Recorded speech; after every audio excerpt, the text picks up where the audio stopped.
Buenas tardes a todos, and we welcome you to today's event.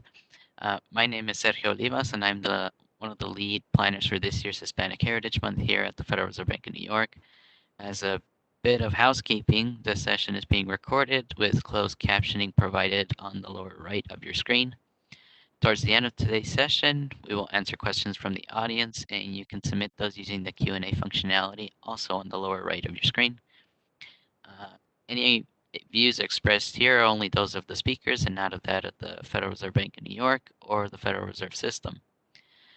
I'd like to thank the ALMA and Mosaic Resource Networks as well as Diversity, Equity, and Inclusion for helping put together today's virtual program, Achieving a More Equitable Post-Pandemic Recovery. As more individuals get vaccinated against the coronavirus, we witnessed the early stages of the U.S. economic recovery this summer. Today's timely discussion will feature experts who will identify how, in the subsequent months of exacerbated inequalities from the pandemic, we can make it equitable and inclusive to all segments of society, with a particular focus with the Latinx community. Initially, we had Marisa Casellas Barnes, a member of the bank's community development team, set to moderate this discussion, but due to a last-minute emergency, she is unable to participate. As such, I will be moderating today's discussion. So with that, I'm delighted and very thankful for our panelists to join us today, and I'm very honored to introduce the following. So Vincent Vinny Alvarez, he's the president of the New York City Central Labor Council, the AFL-CIO, and he is also a member of our board of directors. We have also Pia Orenias, Vice President and Senior Economist at the Federal Reserve Bank of Dallas. And we also have Eduardo Carrera. He is the President of the Boys and Girls Clubs of Puerto Rico, and he is also a member of the Community Advisory Group here at the New York Fed. And with that, I will let each of them with an opportunity to present their work and get to know a little bit about themselves a little bit further. So with Vinny, I'll start with you.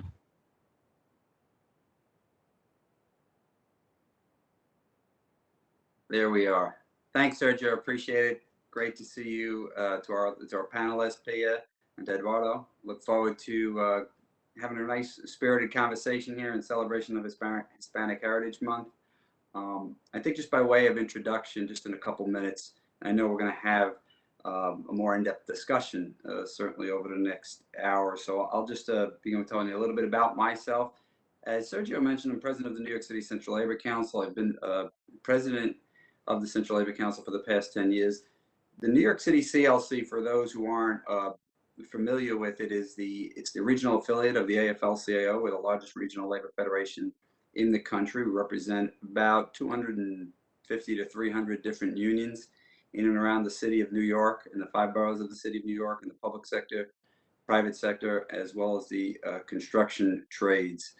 And I would just tell you really 2 quick things about me that I think might be a little bit helpful as a context for the discussion that we're going to have this afternoon. Like a lot of, I think, folks, when we talk about celebrating our heritage and celebrating the where we came from and who we are, and we look back, and certainly first persons I know myself that come to mind are my father and my grandparents when they came here. They came here many years ago from Cuba, and when they came here, the lived experience that they had, and a little bit about the experience that I had as a worker here in the city, I think are 2 things which really shaped how I view both the Hispanic or the Latino culture, but also about work, which is what I've done for the past 31 years for the AFL-CIO. My father, as I said, came here. He was my grandparents. They had a good union job, like a lot of Latinos who came here in the 50s, and they worked in the restaurant industry. My father was an organizer as well back in the 1950s in Brooklyn, organizing workers. And if folks are ever up in my office, I don't have a lot of things adorned on the walls, but the one thing that I always do have, because it's very near and dear to me, because I know it was to my father as well, is a letter from Cesar Chavez to my father, going back to the support that we gave that the New York City labor movement and my father and others from the Latino community gave those workers in their fights and their struggles back in the 1960s in the Delano Great Boycott. And there's always a line that says our work is dependent upon the will of good people from Caesar, and I think that's always important, and I keep that up on my wall. And the second thing I would just say real quick about me is I worked for many years, and some of those years that I had the opportunity before I worked as president of the CLC of actually working in the field, night shift, various different shifts, and I got to appreciate just the whole the thousands and thousands of workers that make this city work, and how many of them at all hours of the night when you work overnight. We go to sleep and we don't realize how many people from the Latino community are out there and making our city work and making it function and making us a great city. So those two experiences, I think, really shaped who I am, and it continues to shape the work that we do, not only that I do personally, but with the AFL-CIO here in New York City. So I look forward to a good spirited conversation.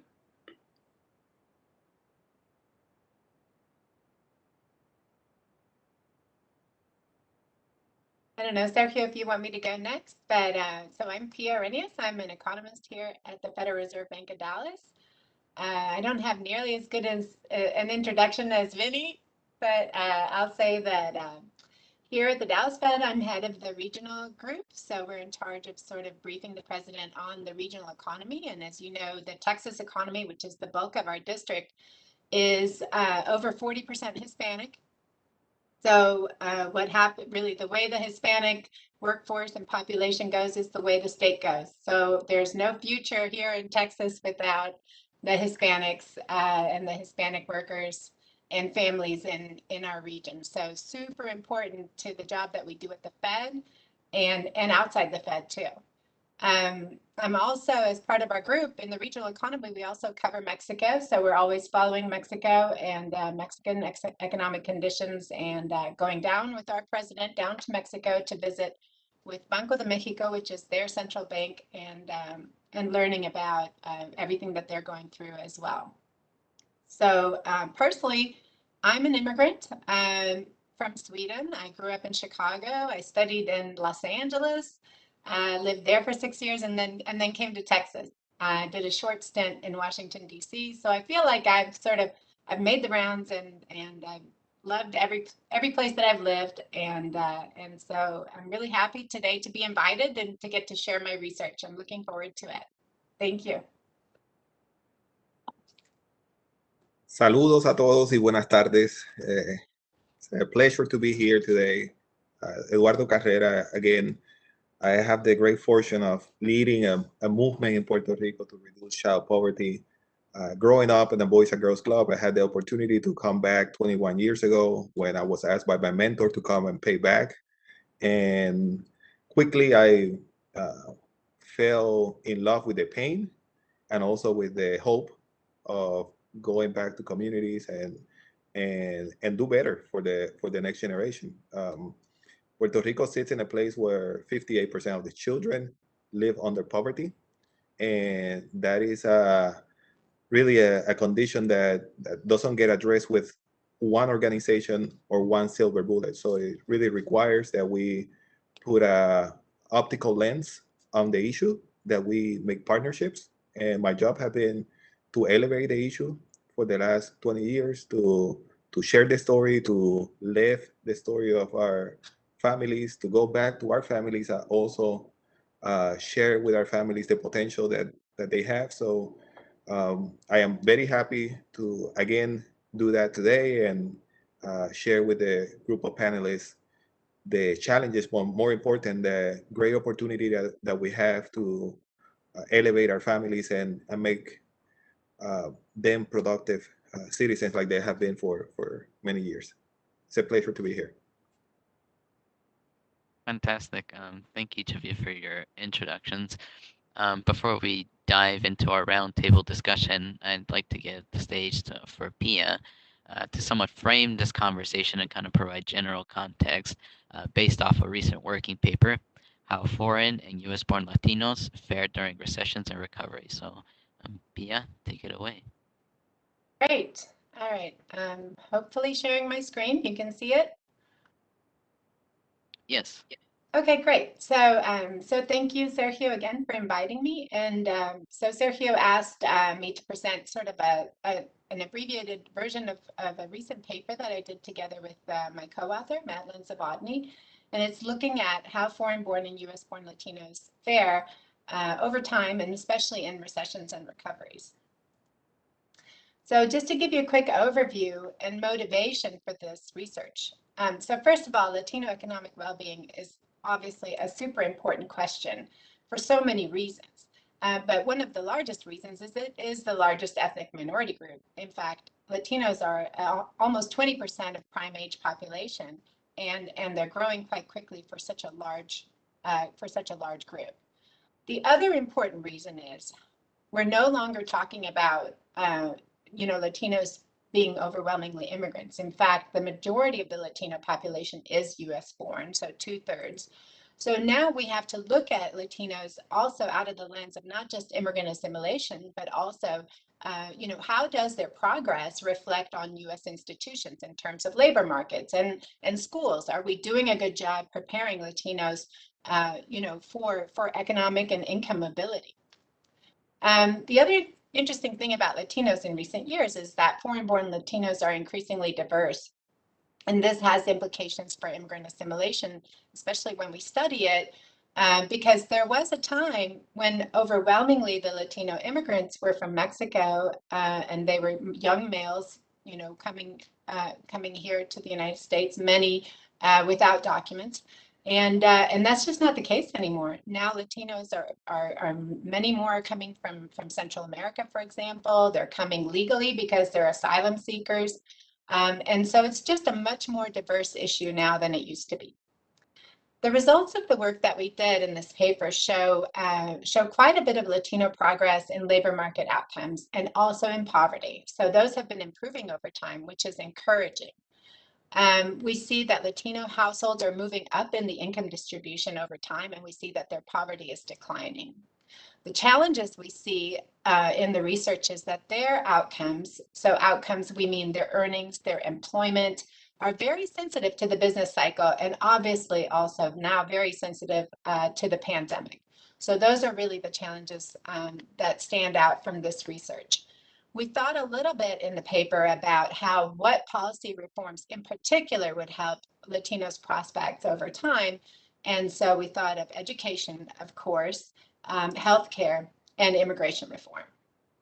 So let me just share some of the data. So here is just some pie charts to show you the share of Latinos. It is the largest minority group in the United States. So there are, again, about 20% of prime-aged adults, which you can see on the pie on the left, and on the right, you can see that over a quarter of children are Latino. So that's, in line with some of the motivation for how important it is, to study and understand and improve the progress of Latinos in the economy. Some of the challenges we see are summarized here in these characteristics. We've broken out Hispanic characteristics, both for immigrants and those born in the US, and are comparing them here to non-Hispanic whites. And the things that stand out is the lower education levels. And those we know from labor economics and just common sense that lower education levels are going to have repercussions in the labor market and for income. And so you can see that, for example, for immigrant Latinos, 36% lack a high school diploma, but that's only 10% among Latinos who are born in the United States. So that's a huge improvement and a much better outcome. But still, if you look at those with bachelor's degrees or higher, even among Latino natives, those born in the US, only 26% have a bachelor's degree or higher compared to 45% of whites. So there still is a very stubborn and important college gap there between Latinos and whites and other groups. And you can see from the bottom row, the implications of lower education is that you have lower income. All right, but the good news in the research is that Latinos are moving up in the income distribution. So if people are starting at lower incomes, if they move up, that's at least part of the battle. So we found that Latino households moved up in the income distribution over the past 25 years. the share of Latino households in the bottom of the income distribution fell by over 60% for Latino natives and by over 50% for Latino immigrants. So that's big improvement. When we looked at why that progress happened, it's fueled by strong economic conditions, as well as for immigrants in particular, increased time in the US. And for those Latinos born in the US, them getting older because they are, they're substantially younger than other groups. And so, of course, getting just aging increases your income somewhat. But we do see that this progress is hampered by the education gap, as I mentioned. The other thing before I show you the data is I wanted to point out one other challenge is that wealth, while it's rising, we looked at the wealth of Latino households and it is rising over time as well, but there the gaps are much bigger than the employment gaps and the wage gaps. So just quickly, there were big wealth gains among Hispanic families. For example, their net worth rose significantly and faster than other groups between 2013 and 2019. But nevertheless, the wealth gap is still enormous. So the average net worth of a non-Hispanic white family is still 5 times that of a Hispanic family as of 2019. Now that's down from a 6-fold gap, but still a 5-fold gap is still an enormous gap. This is the data on how Latino households have progressed in the income distribution. So this is the change in the share of Latino households in each decile of the income distribution. So here on the bottom, these are the lowest income distributions. And the fact that these bars are negative means that the share of Hispanic families in the lowest income deciles is falling. That means they're moving up in the income distribution. Where are they moving up to? This is where they're growing. This is where the representation is growing in the middle of the income distribution and in the top of the income distribution. So we're definitely seeing good progress of the Latino families in moving out of the poor and the working class and into the middle class. It's very important. The other challenge, though, we saw when we looked at this research is that, the fortunes of Latinos more than other groups are challenged by recessions. So here in those gray bars, those are recession bars. And you can see how the unemployment rates of Latinos, especially immigrants, but even native Latinos, goes up so much more in recessions than the unemployment rates of non-Hispanic whites. This means that their labor market outcomes in economist jargon are very cyclical and sensitive to the business cycle. So this is something, that means that the pandemic recession, as well as the Great Recession, have had and will have adverse impacts on this particular group. So the summary of the research is really this. In normal times, Latinos do well in the labor market, and they are over time moving up in the income distribution. And I think we should celebrate that and understand it and figure out how to, speed it up.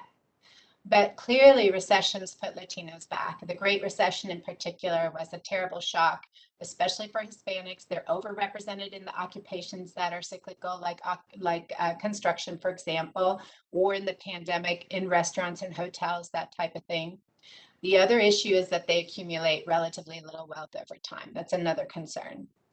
In the pandemic, we were especially worried about the health shock because Latinos are much more likely to lack health coverage.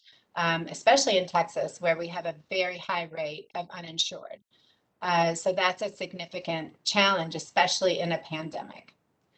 So the pandemic will hurt Latinos in the short run and the long run. And by the long run, I'm also thinking of schooling and the interruption of schooling as a result of the pandemic, which we know has hurt low-income families a lot more than it's hurt middle and high-income families.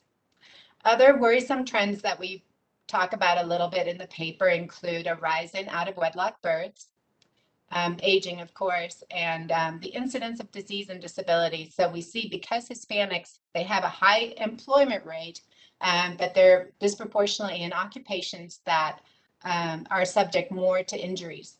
And so when they get older, that obviously becomes a bigger issue than when they're younger. So that's a concern also going forward.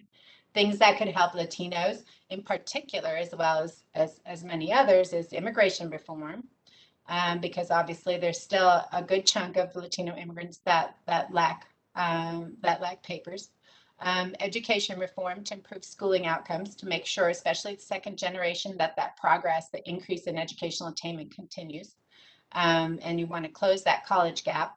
And then lastly, greater access to affordable healthcare.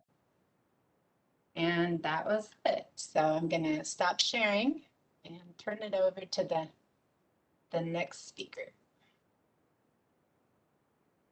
Thank you, Pia. That was very informative. At this moment, we'll just kind of have a chit chat with all of us. Maybe just kind of as a follow up to that. Um, you know, Pia, you gave us this macro overview and in a general context of what has happened over time within the Hispanic community. I'm also interested to see what's happening down at the micro level. What's some of the things that the data doesn't capture. So, for Pia and Vinny, how is the labor market evolving? I mean, uh, how are the changes kind of induced pre-pandemic and post-pandemic, and is it specifically induced by the pandemic, or what are some of the trends that we're seeing? So, Pia, I can start with you. Sure. So the pandemic has been a very strange recession. It's been a recession that now, despite the fact that, well, I guess the recession technically is over, but the economic downturn is not over. And but what we've seen is a combination of economic downturn with actually labor shortages. So we have encouragingly seen in recent months really rapid declines in the unemployment rate, especially among Blacks and Hispanics. So that's encouraging. Again, I think and we're also seeing wage increases, and we're seeing them for all groups. So wages are going up. Part of the problem with the wages rising is it's getting eaten up by rent increases and increases in housing prices. So we are concerned about more what economists call the real income of families as prices rise together with wages. But so far, the labor market trends are pretty encouraging from the worker perspective at this point in the recovery from the pandemic. One of the things which too I know in at least in the New York region, it's very different depending upon where you are. New York City may be very different from say upstate New York, and there's a very big disconnect. And also the shortage of there's a real mismatch that Pia may be able, maybe some researcher may be able to speak a little bit more to between where some of the jobs are versus where some of the workers are. Some of that also has to do with the fewer amount of workers that we've had coming in on H1B, H2B, J2, the other visa programs as well. We've talked a lot about that in the New York region. So that's something that we're trying to, the mismatch of where the work is, particularly from those in the Latino community who have worked and had disproportionately high amount of workers in hospitality, food services, leisure hospitality has been hit so hard in New York City. New York City is one of those places too where we had a tremendous amount of focus on combating inequality prior to the pandemic too. We're probably going to see, and I know that there's still the pandemic is an ongoing. It's an ongoing crisis that we continue to deal with. So we're expecting to see that inequality grow, and hopefully we could do something to combat that. I think this notion of investing in healthcare, in education, in some of the is really very, very important. We saw when a lot of the school children who had to work from home, many of them didn't have access to broadband. They did not live in the most optimal circumstances for learning, and that is going to be borne out. I mean, we just started the school year with full in-person learning, and I know that there was a heightened level of concern about communities, about lower income communities of color, and certainly the Latino community as well. So I think for both from an investment standpoint, but also trying to continue to navigate our way through the recovery and reopening of our economy, and making sure that the Latino community that we've been so hurt. New York City's economy lives off of travel, tourism, the business traveler, and so much of leisure and hospitality still to even through today is really been impacted by it. Right. We've kind of given um, this perspective, these perspective from New York, a little bit of Texas. I'm kind of interested to hear a little bit about what's going on in Puerto Rico. Eduardo, I'd be interested to know how are things down with children, families, access to healthcare. I know not too long ago, Puerto Rico was hit pretty hard with those hurricanes. I mean, uh, how are what's kind of the current outlook for the communities and for nonprofits in the area? Yes, and thank you for that comment, Sergio, because you're spot on. I think that not only in Puerto Rico, but if we think about now, what are the centers of high population for Latino, and the same exposure to natural disasters and hurricanes that we're seeing a compound effect on trauma, really.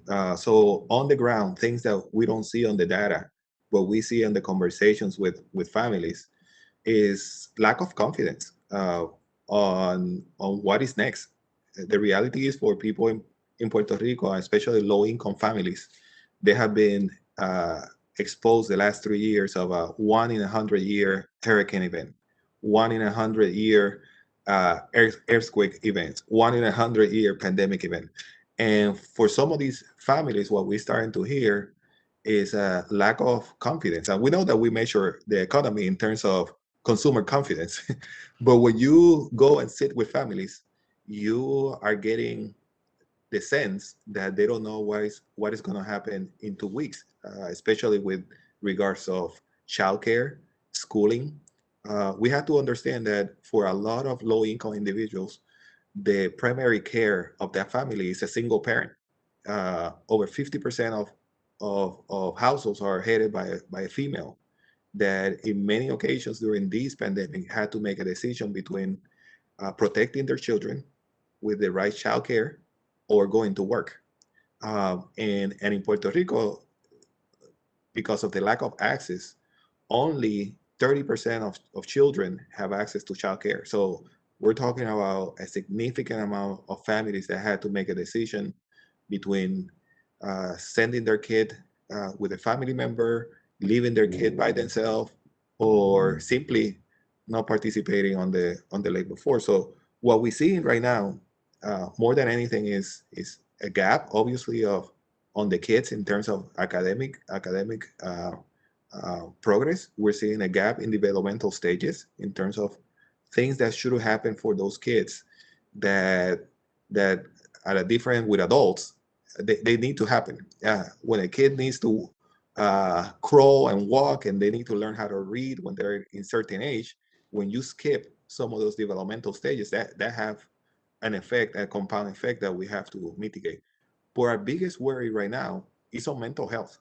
It's on that compound effect on trauma related activities, and we see it in all aspects, from the services that we provide to how we address the relationship with our own staff. People, in terms of nonprofits, have had to fill a space of first responders, so they have to absorb the trauma that comes with dealing with people that are in distress, and that's something that we have to really monitor, because we believe that the issue of how we get mental health addressed is going to determine the way that our populations can participate of the recovery more effectively. Thank you for sharing that. And one key word that stood out in your response is the word confidence. It seems like over time, um, individuals have not exactly had the level of confidence in our institutions to respond. I'd be interested to get some perspective from everyone else about how can we build some of that confidence.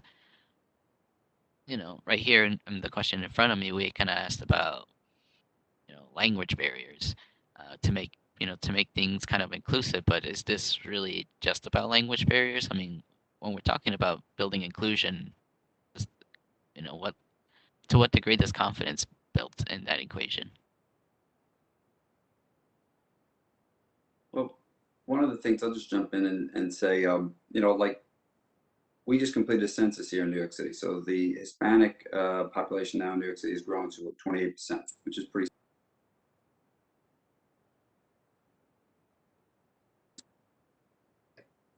And so what we're looking to make sure that we have is we have the proper investments that are needed. We talked a lot about healthcare as a reason for that, and even Eduardo, touched on an important point with mental health. When there was this statistic that I read that said like half of all Hispanics either had somebody, either a close friend or somebody, either a close friend or somebody in their household either die or been hospitalized during COVID.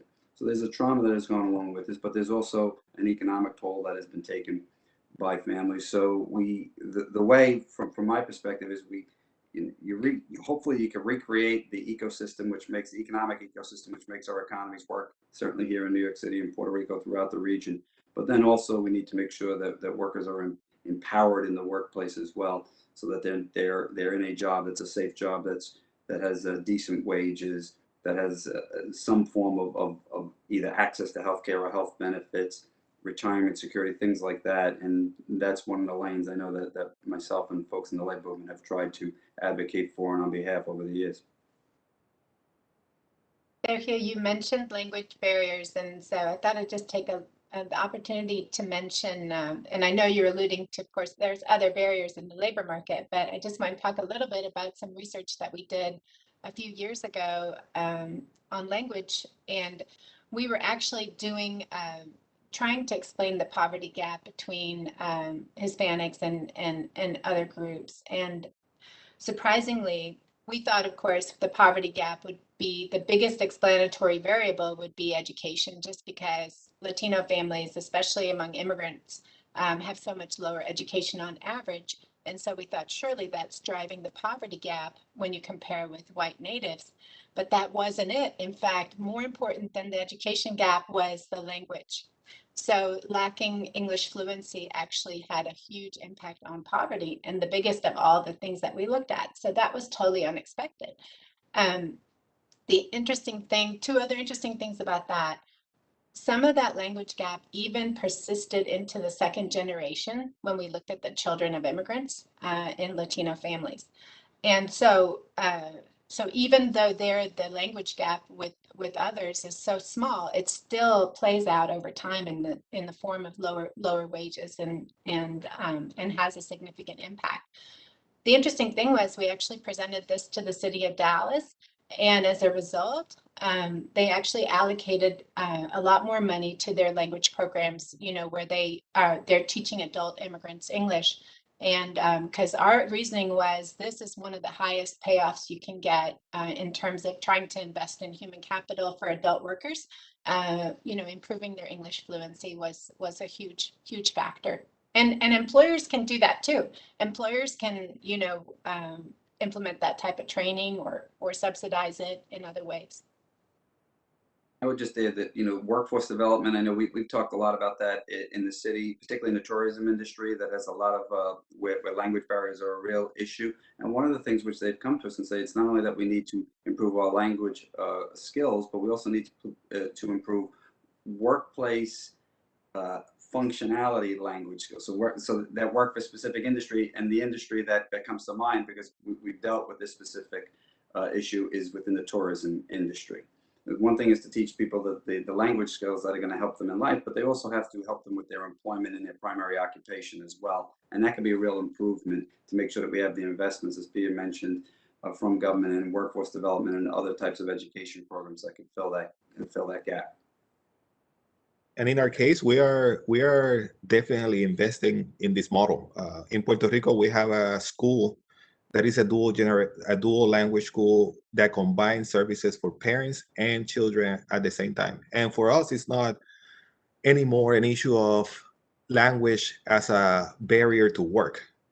We know that our family members can get jobs without the English language. The issue is economic mobility. Can they move up the ladder without the language? And for us, this is a primary piece of economic mobility, and one that have to be combined in a 2 generation or 3 generation aspect, where you can really help the children, the family members to learn the language together.